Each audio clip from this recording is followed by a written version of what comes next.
Okay, we're continuing with quotes in alphabetical order. We're now on Bill Gates. These quotes were not in the book. These are new quotes that had been added since the time the book was published. Okay, so Bill Gates, born in 1955. This is from an article that was in Fortune by Randall Strauss, as well as from some additional quotes related to the same topic. And he was asked about Microsoft's hiring practices. And Bill Gates said that it's real important to hire super smart people. He says, Microsoft must win the IQ war, or we won't have a future.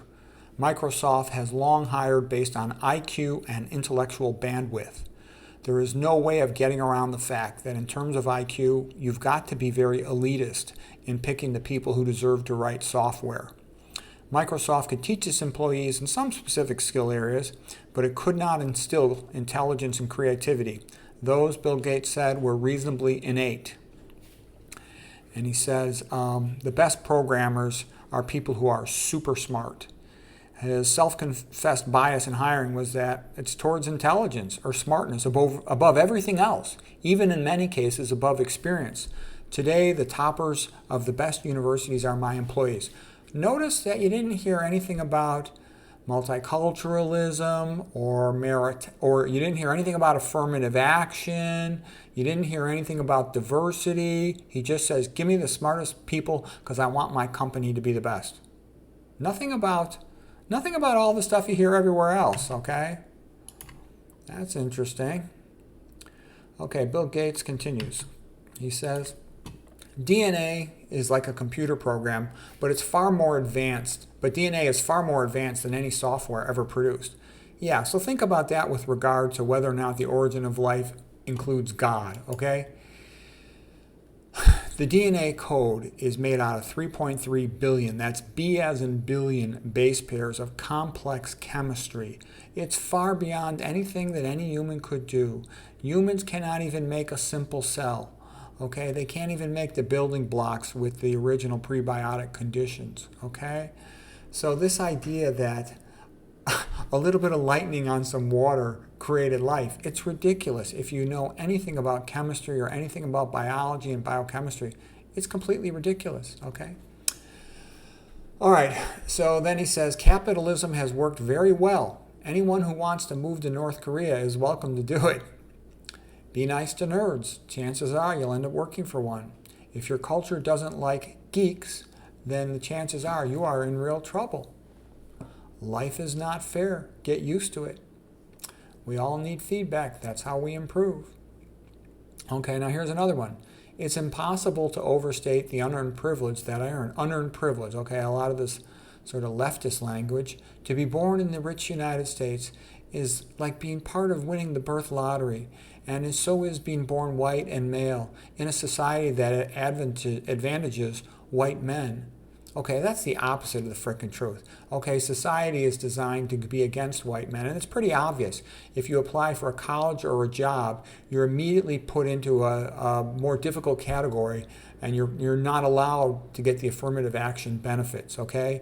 McKinsey hiring at over 157 companies specifically was told, do not allow white men to have a chance at privilege. There's active anti-white racism being practiced in all the universities and most of the major corporations. Many of them have a monopoly on their field, so they don't care at all about meritocracy, okay?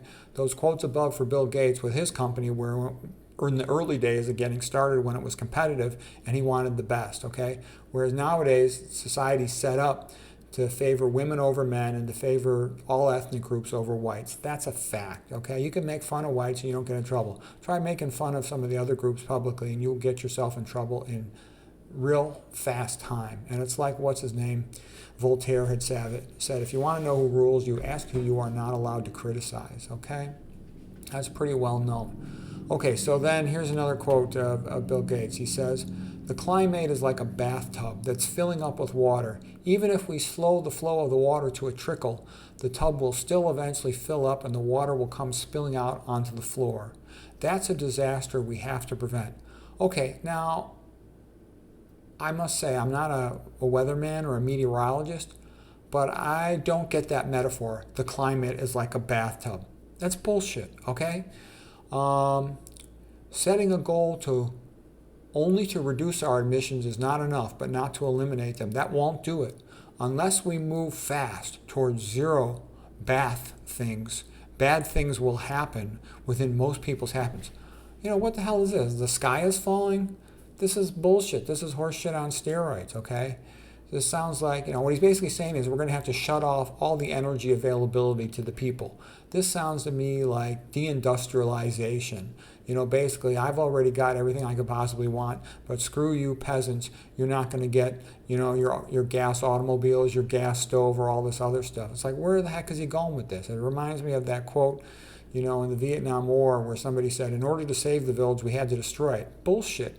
It's like Ayn Rand had said, they declare that productivity is bad, okay? So anything you achieve, it's bad. Okay, then he says we need to find solutions for all 5 of the activities that increase emissions. Making things, so we're not allowed to make things. Plugging in, so we're not allowed to have electricity. Growing things, so we're not allowed to grow our own food. Getting around, we're not allowed to have cars. And keeping cool or keeping warm, we're not allowed to have air conditioning or heating. This is bullshit on steroids, okay? This is deindustrialization to screw over the proles. Anyways, that's all I got for quotes of Bill Gates.